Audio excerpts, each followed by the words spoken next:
Bismillahirrahmanirrahim. Alhamdulillahi rabbil alamin. Wassalatu wassalamu ala asyrafil anbiya'i wal mursalin, nabiyyina Muhammadin wa ala alihi wa ashabihi wa man tabi'ahum bi ihsanin ila yaumiddin, amma ba'd. Ayyuhal ikhwa wal akhawat,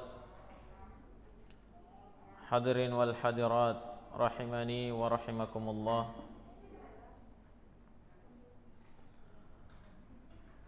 Alhamdulillah,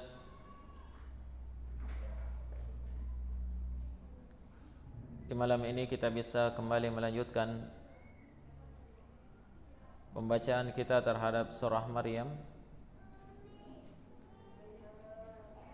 yang mana pada malam yang telah lalu kita telah sampai pada ayat yang ke-16, masuk di awal kisah Maryam alaiha salatu wassalam.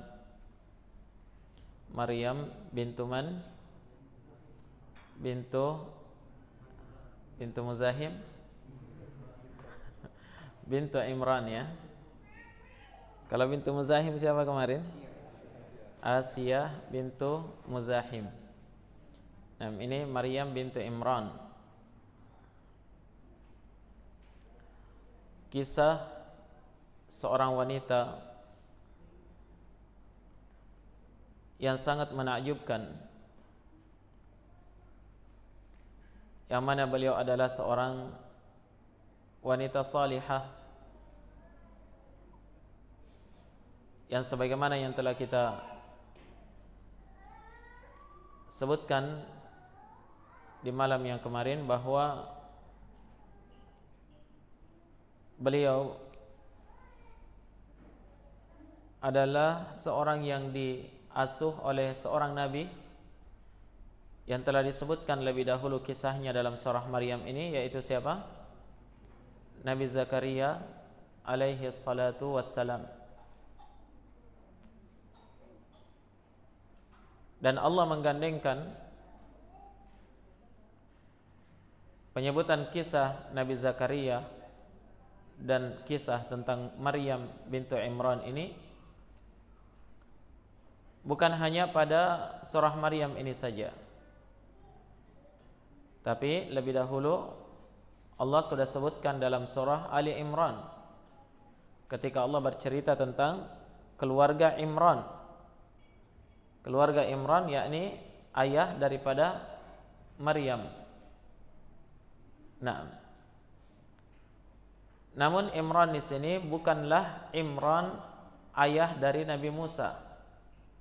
Karena Nabi Musa juga Musa bin Imran, Harun bin Imran, ya.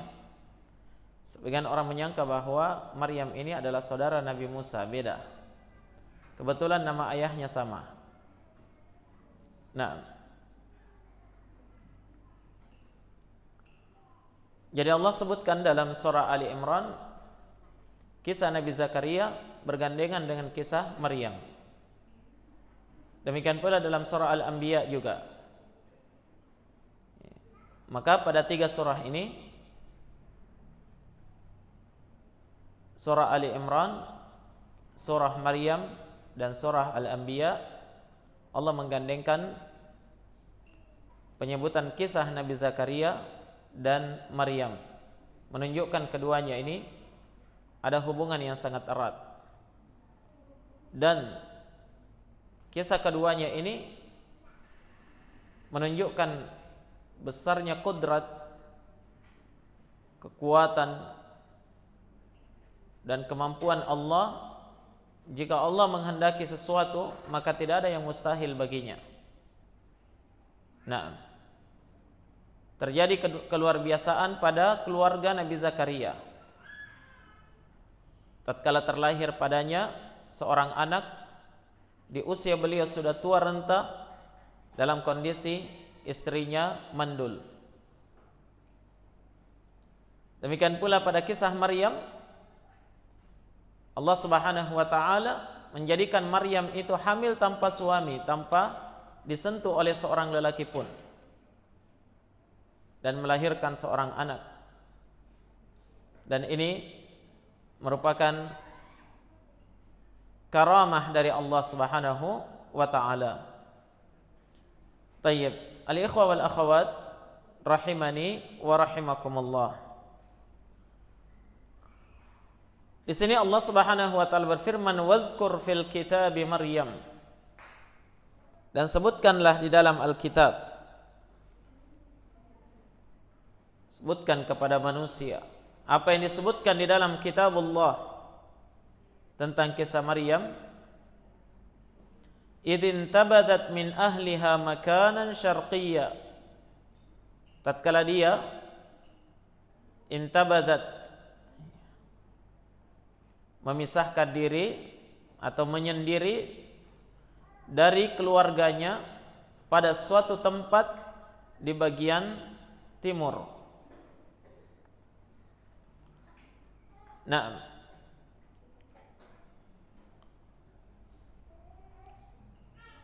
maka kisah tentang Maryam ini disebutkan dalam Al-Quran dalam banyak tempat ya.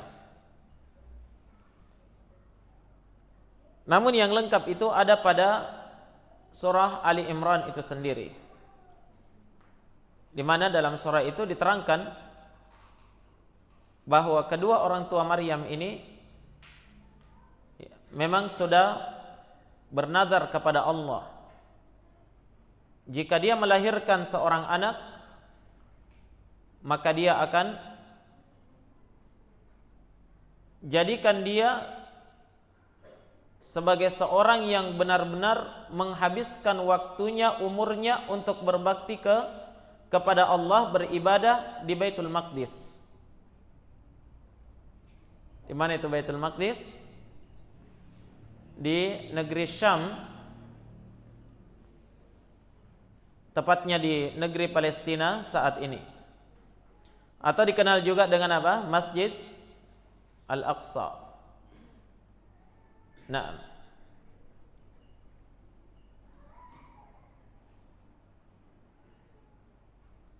disebutkan di dalam surah Ali Imran itu ya, ibunda dari Maryam tatkala dia hamil, dia mengatakan, "Rabbi inni nadartu ma fi batni muharrara fataqabbal minni." Wahai Rabbku, sungguh saya telah bernadar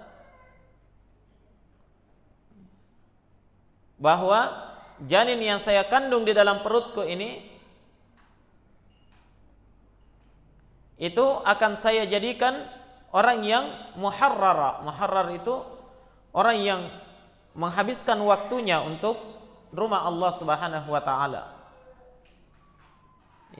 beribadah di situ, membersihkannya, melayani orang yang datang ke masjid dalam beribadah dan seterusnya. Nah, dan memang kebanyakan waktunya dia tinggal di masjid. Fataqabbal minni, ya Allah, kabulkanlah nazarku ini. Allah Subhanahu wa taala berfirman, fataqabbalaha rabbuha biqabulin hasanin wa ambataha nabatan hasanan. Maka ketika itu Rabbnya mengabulkan nazar dari ibu dari Maryam ini, mengabulkannya dengan baik dan menumbuhkan janin yang ada di dalam perutnya itu dengan perkembangan yang sangat baik, sampai kemudian dia lahir ternyata seorang bayi wanita. Maka sebagaimana janjinya, nazarnya, maka dia tempatkan putrinya ini di mana? Di Baitullah. Ketika itu di Baitul Maqdis.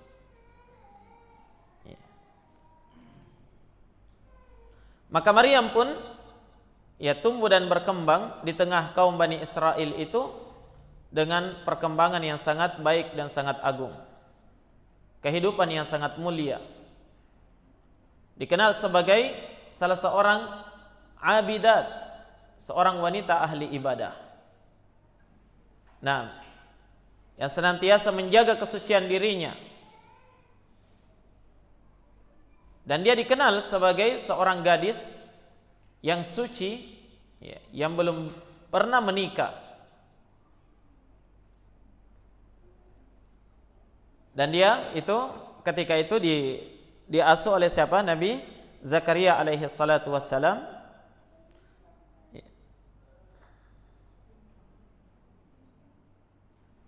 Dan Nabi Zakaria sendiri sering melihat karamah dari Allah Subhanahu wa taala pada diri Maryam ini. Karena kesalihannya, ibadahnya yang luar biasa, kedekatannya kepada Allah Subhanahu wa taala. Nampak betapa besar kecintaan Allah terhadap wanita ini. Wanita ahli ibadah ini. Sampai-sampai disebutkan ya dalam Al-Quran, Nabi Zakaria itu pernah masuk ya ke tempat ibadahnya Maryam. Kemudian dia dapatkan banyak makanan di situ. Allah berfirman, "Kullama dakhala 'alaiha Zakaria al-mihraba wajada 'indaha rizqa. Qala ya Maryamu anna laki hadha?" Qalat huwa min 'indillah. Inna Allaha yarzuqu man yasha'u bighairi hisab. Setiap kali Zakaria masuk ke dalam mihrabnya Maryam, tempat ibadahnya di masjid, wajada 'indaha rizqa. Ketika itu pula dia dapatkan ada rezeki di sisinya, ada makanan, ada minuman lengkap. Padahal keluarganya belum mengantarkan makanan untuk dia. Tapi ada makanannya.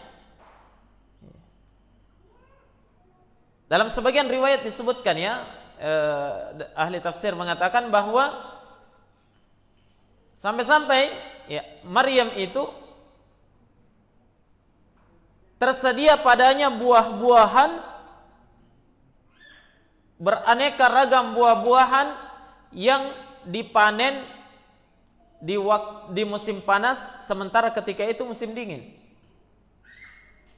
Demikian pula sebaliknya.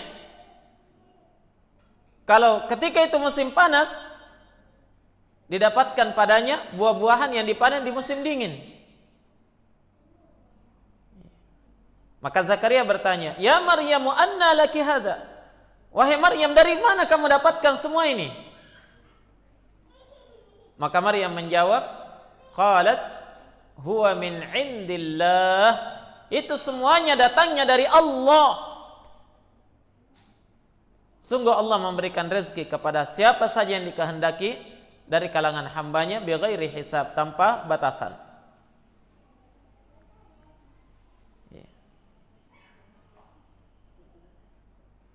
Dengan adanya karamah ini menunjukkan bahwa Maryam itu adalah seorang wali dari wali-wali Allah Subhanahu wa taala.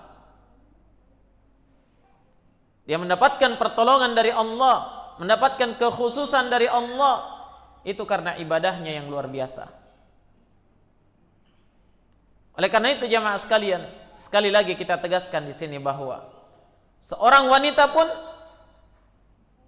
bisa sama kemuliaannya dengan kaum lelaki, bahkan ada wanita yang mengalahkan kemuliaan sebahagian kaum lelaki.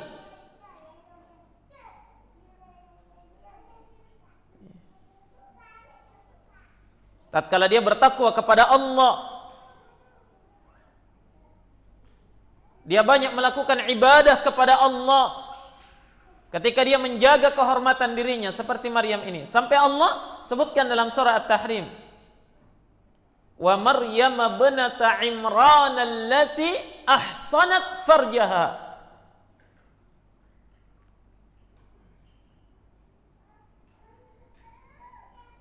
Dan Maryam bintu Imran, dia adalah seorang wanita yang apa? Ahsanat farjaha, yang senantiasa menjaga kemaluannya, menjaga kehormatan dirinya. Dikenal kesalihannya di tengah Bani Israel. Nah, dimuliakan, dihormati di tengah kaumnya. Maka di sini Allah menyebutkan apa yang dilakukan oleh Maryam, intabadat min ahliha makanan syarqiyya. Dia menyendiri dari keluarganya, ya, suatu ketika ya, dia menyendiri dari keluarganya, mengambil tempat di bagian timur. Terjadi khilaf di kalangan ulama ahli tafsir, apa penyebabnya Maryam ketika itu menyendiri dari keluarganya. Ada yang mengatakan karena dia sementara haid. Ada yang mengatakan pendapat yang lain. Namun yang benarnya bahwa ya, dia menyendiri ketika itu karena ingin fokus di dalam beribadah.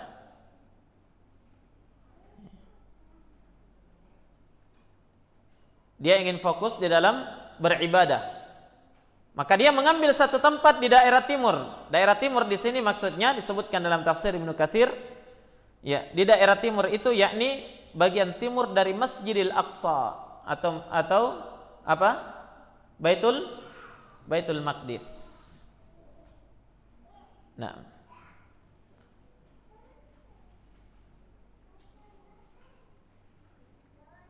Dia menyendiri di situ. Sama mungkin dalam syariat kita itu ya, ada yang namanya apa? I'tikaf di masjid. Ya, Maryam ketika itu mengambil tempat di bagian timur dari sisi masjid apa? Masjidil Aqsa. Nah,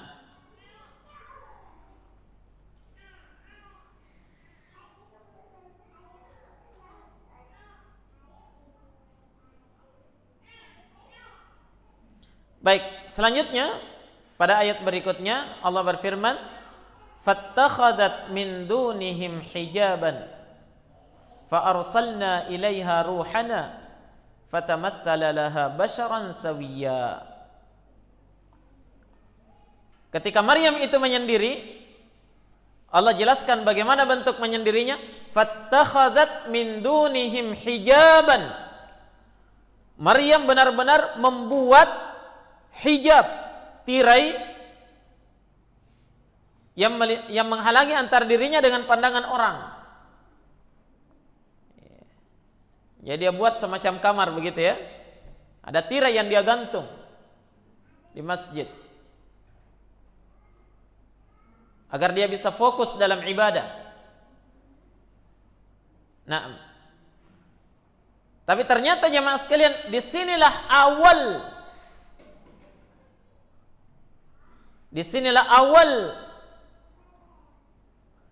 ujian dan cobaan yang sangat dahsyat yang terjadi pada diri Maryam. Allah menguji dia dengan ujian berat. Tapi dengan ujian ini Maryam benar-benar semakin mendapatkan kedudukan tinggi di sisi Allah Subhanahu wa taala. Allah berfirman, "Fa arsalna ilaiha ruhana." Maka ketika dia menyendiri itu, kami mengutus kepadanya ruh kami. Ya. Para ulama tafsir mengatakan apa? Ruh di sini maknanya adalah malaikat Jibril alaihi salatu wassalam. Ya. Allah menyebut malaikat Jibril, ya, di antara namanya adalah Ar-Ruh. Ruhul Amin, nazala bihir Ruhul Amin, disebutkan dalam Al-Qur'an ya. Al-Qur'an itu dibawa turun oleh Ruhul Amin, ruh yang terpercaya, yaitu Jibril alaihi salatu wassalam. Maka ini yang benar bahwa ruhana yang dimaksud di sini yang datang kepada Maryam adalah malaikat Jibril. Karena ada sebagian ulama berpendapat bahwa ruh yang dimaksud di sini adalah rohnya Nabi Isa. Katanya rohnya Nabi Isa menjelma menjadi bentuk seorang lelaki, kemudian masuk ke mulut Maryam. Tapi ini kata Al-Hafidh Al-Imam Ibnu Katsir rahimahullahu taala, ya, hadza fi ghayatin minal gharabah wan nakarah. Penafsiran ini berada pada puncak keanehan dan kedustaan, kepalsuan. Dan kata beliau, sepertinya ini bagian dari Israiliyat. Apa itu Israiliyat? Sisa-sisa dari kisah-kisah Bani Israel terdahulu, yang kebanyakannya adalah kisah-kisah dusta. Nah, sehingga tidak bisa dijadikan sebagai sandaran hukum atau acuan atau sesuatu yang dipercaya. Nah, jadi kesimpulannya ikhwan, datang kepadanya ar-ruh, yakni malaikat Jibril. Apa yang terjadi? Fatamatsala laha basharan sawiyya. Malaikat Jibril pun menjelma di hadapan Maryam, menjelma menjadi seorang bashar, seorang lelaki, seorang manusia,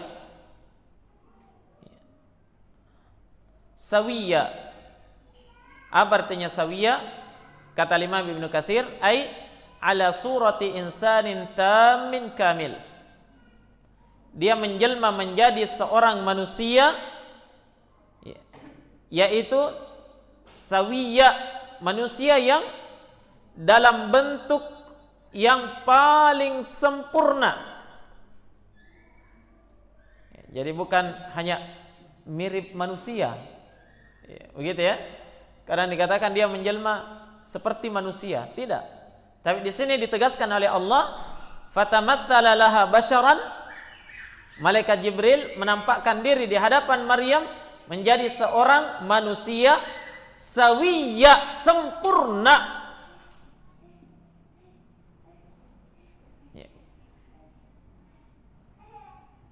Nah, ketika dia datang kepada Maryam dalam kondisi Maryam sendiri, ya kan?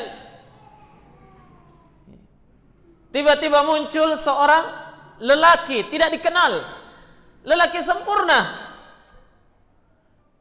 Dan nyata di hadapan Maryam, bukan hanya berupa bayangan-bayangan. Kalau berupa bayangan-bayangan, mungkin saja bisa dikatakan halusinasi, ya kan? Atau mungkin hanya khayalan-khayalan. Tidak, benar-benar manusia nampak di hadapannya, lelaki sempurna. Sementara dia adalah seorang gadis menyendiri, didatangi oleh seorang lelaki. Bisa dibayangkan bagaimana perasaannya Maryam, yang ketika itu dia adalah seorang gadis pingitan, ya, tidak pernah berinteraksi dengan seorang lelaki yang bukan mahramnya. Nah, menyendiri dalam beribadah, subhanallah, yang tentunya sangat berbeda dengan keadaan gadis-gadis yang ada sekarang, ya. Walaupun mungkin dia tidak pernah keluar dari rumah, tapi komunikasinya dengan lelaki lancar melalui WhatsApp, Facebook, Instagram, dan yang lain sebagainya. Inilah gadis-gadis milenial.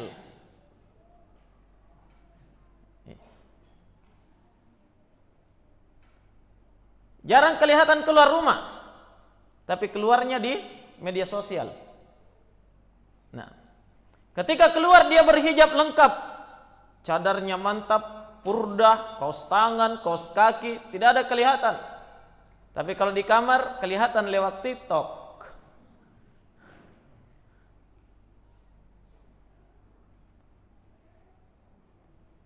Ini jadi bencana. Nah, kalau Maryam belum ada Facebook,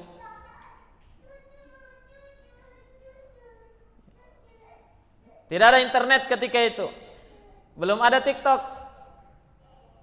Nah, benar-benar dia adalah seorang gadis pingitan, tidak mengenal lelaki kecuali hanya mahramnya saja.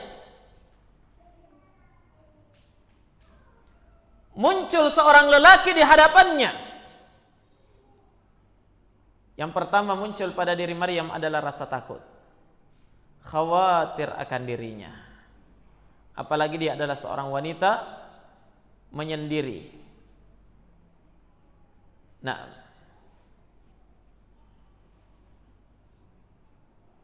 maka ketika itu jamaah sekalian, Maryam pun berkata, qalat inni a'udzu birrahmani minka in kunta taqiyya.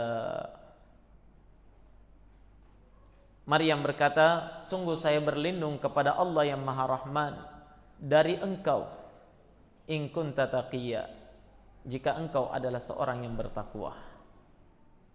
Baik, pembahasan ayat ini kita akan bahas pada pertemuan berikutnya insyaallah taala.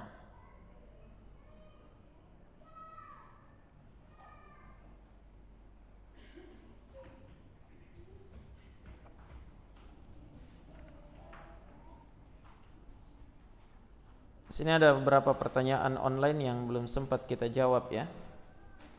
Mungkin sangat butuh untuk dijawab karena berkaitan dengan puasa.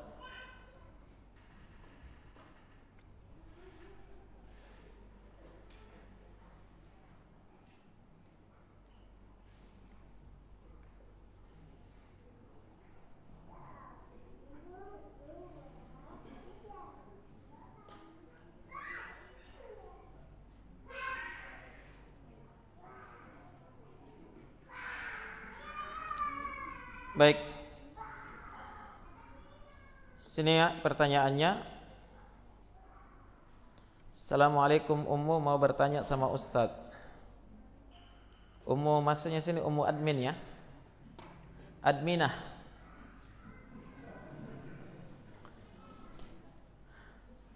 Kan muannas ya. Pertanyaannya, apakah menjaga pandangan, tidak mendengarkan musik dan kemaksiatan yang lain adalah bentuk menahan syahwat saat puasa? Ya. Jawabannya iya, bagian dari menahan syahwat ketika puasa. Naam, secara umum. Secara umum. Namun ketika dia melanggar hal tersebut, dia tidak menjaganya, itu tidak membatalkan puasanya. Tapi itu mengurangi nilai-nilai dari puasa itu sendiri.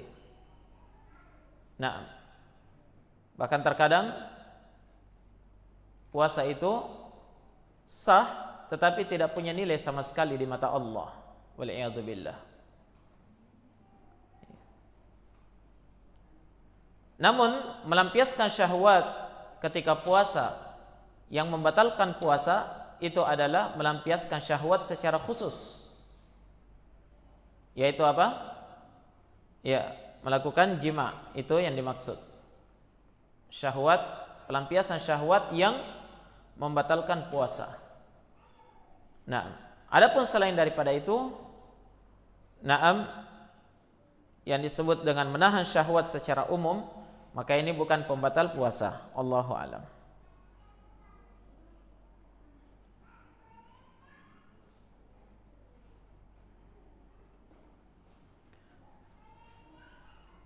Baik. Selanjutnya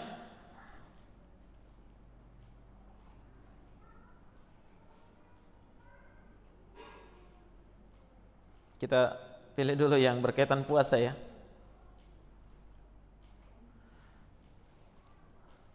Penanya dari Ummu Ubaidah, Polewali Mandar. Pertanyaan, bagaimana ketika menangis? Ada cairan yang mengalir dari hidung ke tenggorokan, apakah membatalkan puasa? Jawabannya tidak ya. Karena ya, itu bagian dari cairan dari dalam tubuh kita. Nah, selama dia belum keluar dari area tubuh kita.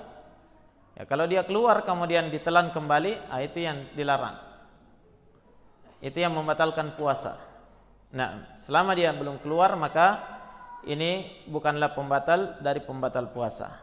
Allahu a'lam. Penanya dari Julia, pertanyaan dari Julia Amzih, Kalukuk Barat. Pertanyaannya, salah satu syarat-syarat wajib puasa adalah mampu melaksanakannya. Bagaimana hukumnya ketika seseorang mampu melaksanakan puasa Ramadan namun meninggalkannya tanpa adanya udzur dan lebih memilih membayar fidyah? Syukran. Tidak sah fidyahnya ya. Meninggalkan puasa tanpa udzur itu kafarahnya bukan fidyah. Nah, memang di awal disyariatkannya puasa seperti itu. Karena perkara yang kita maklumi bersama ya, bahwa diwajibkannya satu syariat atau satu kewajiban di awal Islam dahulu itu, di zaman para sahabat, itu diperintahkan secara bertahap. Demikian pula pelarangan dari sesuatu, itu pelarangannya secara bertahap. Faham? Seperti misalnya ya, khamar. Para sahabat dahulu di zaman jahiliyah mereka para pemabuk, khamar biasa. Minum, masuk Islam tetap minum. Iya kan? Maka untuk menghentikan mereka minum itu tidak bisa secara langsung, maka dihentikan secara bertahap. Turun larangan. Allah berfirman, ya ayyuhalladzina amanu la taqrabus salata wa antum sukara hatta ta'lamu ma taqulun. Wahai orang-orang yang beriman, jangan kalian mendekati salat dalam keadaan kalian mabuk. Nah, itu dulu. Jangan mabuk kalau mau salat. Ya, kalau belum tidak mau salat tidak apa-apa mabuk, kan begitu. Sampai kalian mengetahui apa yang kalian ucapkan. Setelah itu diterapkan oleh para sahabat, turun lagi pelarangan lebih berat, lebih tegas dari itu. Pada akhirnya Allah berfirman, innal khamra wal maisira wal ansab wal azlam rijsun min amali syaitan fajtanibu. Sungguhnya khamar, judi, al ansab, al azlam, nah, dari berhala orang-orang musyrikin itu adalah najis, dari amalan syaitan. Fajtanibu, tinggalkan. Nah, sudah, tinggalkan secara menyeluruh. Begitu ya. Nah, demikian pula perintah. Perintah itu banyak dilakukan secara bertahap. Di antaranya puasa. Di awal disyariatkannya puasa, Allah Subhanahu wa taala sebutkan di dalam Al-Qur'an. Siapa di antara kalian yang ketika datang bulan Ramadan, apa ayatnya itu? Allah perintahkan untuk berpuasa bagi yang ingin. Yang tidak berpuasa maka dia membayar fidyah, seperti itu. Saya lupa ayatnya. Yang tidak berpuasa silahkan bayar fidyah. Tapi kata Allah, wa antasumu khairul lakum. Dan jika kalian berpuasa itu lebih baik bagi kalian. Begitu ya. Jadi boleh puasa, boleh tidak. Kalau datang bulan Ramadan, boleh puasa, boleh tidak. Nah, tapi kalau tidak puasa bayar fidyah. Tapi kata Allah, jika kalian berpuasa itu lebih baik bagi kalian. Nah, itu awal pensyariatan puasa dalam Islam. Begitu ya. Nah, ketika ini berlaku sudah diterapkan oleh para sahabat, turun firman Allah berikutnya. Syahrul Ramadan alladzi unzila fihi al-Qur'an hudan lin-nas wa bayyinat minal huda wal furqan. Faman syahida minkum asy-syahra, siapa saja di antara kalian melihat terbitnya bulan, yakni bulan Ramadan, falyasum, hendaklah dia berpuasa. Tidak ada lagi pilihan untuk membayar fidyah. Faham? Iya. Maka siapa yang meninggalkan puasa dengan sengaja tanpa udzur dan dia menggantinya dengan fidyah, tidak sah fidyahnya. Dan dia berdosa dengan dosa yang sangat besar, meninggalkan salah satu rukun dari rukun Islam. Nah, dengan sengaja tanpa udzur diwajibkan baginya untuk bertaubat kepada Allah dan bukan mengganti puasa sesuai dengan pendapat yang rajih, yang benar. Karena tidak akan mampu ya, dia mengganti satu hari puasanya yang dia tinggalkan di bulan Ramadan itu tidak akan bisa dia ganti walaupun berpuasa setahun penuh. Nah, Allahul musta'an.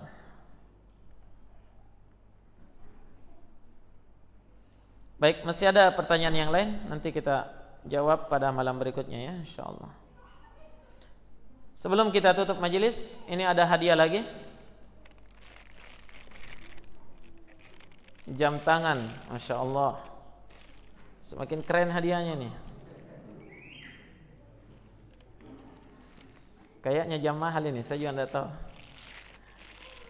Baik, pertanyaannya,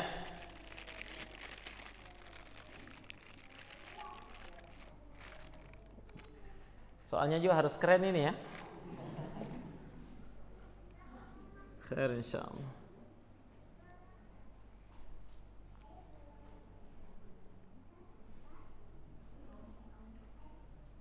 Tadi kita sebutkan dalam kisah Maryam alaiha salatu wassalam bahwa ketika beliau dihamilkan itu ibunya bernadar untuk mengabdikannya ke Baitul Maqdis. Yang bisa sebutkan ayatnya silahkan berdiri.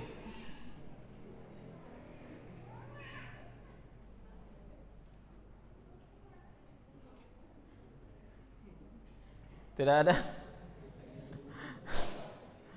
Khair insyaallah.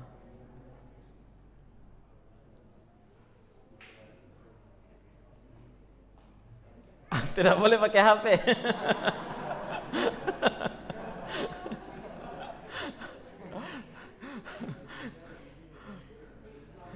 Cepat juga searchingnya.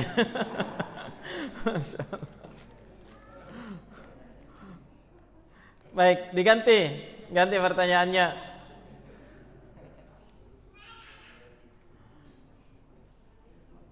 Pertanyaannya, ya, apa hubungan antara Maryam dengan Nabi Zakaria?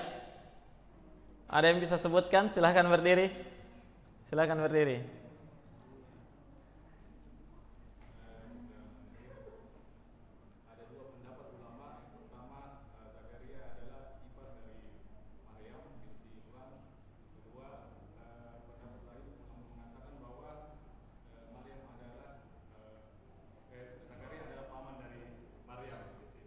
Paman dari Maryam. Khal ya, khal, paman dari pihak ibunya.